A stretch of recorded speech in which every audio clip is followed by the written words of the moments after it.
Anotrany rahaba tompoko raha ny sary azo avy amin'ny zanabolana dia mihamana lavitra amin'ny Madagasikara trany ilay rivo-doza fity avelantsika eo ny mahakasika azy io fa etsakilan'izay dia misy tangoron-drahona araha-maso akaiky ao amin'ny tendrony avaratra atsinana amin'ny fahadra-masina misy atsika hatreto aloha dia ambony ny herijika mety ivadiany ho rivo-doza raha toa moa mahafeno fepetra izy dia isalotra ny anarana kezany any amin'ny mahery ny 900 kilometatra avaratra atsinana ny Madagasikara no misy azy io. Ho hitantsika miandalana eo ihany ny mahakasika azy fa arao foana ny vaovao mahakasika ny toetry ny andro. Raha ny toetry ny androntsika amin'ny ankapobeny kosa indray dia miverina ao anatin'ny andro fahavaratra mahazatra isika. Vokatr'izay indrindra dia tombanana hiverina ny orana tandrifin-drahona mety harankotrika indraindray amin'ny faritra maro eto Madagasikara fa tsy ny any amin'iny morontsiraka afovoany andrefana sy atsimo andrefana iny ihany no homaina ny andro amin'ny ankapobeny. Mivinana toetry ny andro amin'ny rampitsy maraina raha jerena amin'ny antsipiriany dia azo orana tandrifin-drahona amin'ny vao maraina any amin'ny morontsiraka mifaritry Sofia sy Boeny. Andrahoana kosa ny atitany mifaritry Boeny sy Sofia raha toa ka homaina ny andro amin'ny faritra hafa na ifandimby ny rahona sy masoandro. Raha ny tolakandro kosa indray dia azo orana tandrifin-drahona mety harankotrika indraindray ny any amin'ny faritry Sava, Ambatsoa, Analanjorofo, Mitatra tany Aloatra Mangoro, Analamanga, Itasy, Vakinakaratra, Moromani, Mipakatra, Mahatsatra ambony, Yorombe ary ny faritra Anosy. Mety azo orana tandrifin-drahona ihany koa ny atitany ny faritra Atsimo Atsinanana, Fitovinany, Vatovavy ary Atsinanana. Ny faritra hafa moa dia homaina ny andro amin'ny ankapobeny fa andrahoana mety isy any ny herijika isina orana tandrifin-drahona indraindray any amin'ny faritry Bongolava, Betsiboka, Boeny, Sofia ary Diana.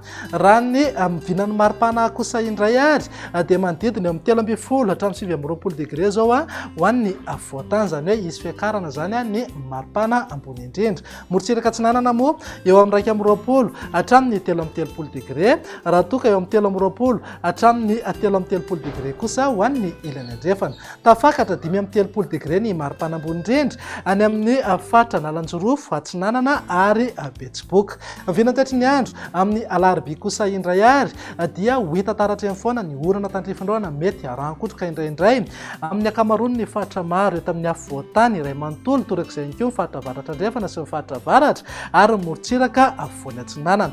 Ny aty amin'ny faritra hafa kosa indrindra ny morontsiraka atsimo atsinanana sy ny tapany atsimo ary morontsiraka afovoany andrefana dia andrahoana mitsitokotoko amin'ny ankapobeny. Raha mahakasika ny maripana vao vinavina amin'ny alarobia izay tsy dia misy fiovana misongadina aloha fa eo amin'ny 13 hatramin'ny 20 degré ho an'ny afovoantany, 12 hatramin'ny 5 degré morontsiraka atsinanana ary 13 hatramin'ny 4 degré kosa ho an'ny ilany andrefana. Ananika 9 degré maripana ambony indrindra any amin'ny faritry Betsiboka. Mivinana toetry ny andro amin'ny alakamisy ary no amaranantsika sahady dia somary mikisaka kely any amin'ny atitany afovoany andrefan'ny Madagasikara aloha ny orana tandrifin-drahona mety harankotrika indraindray.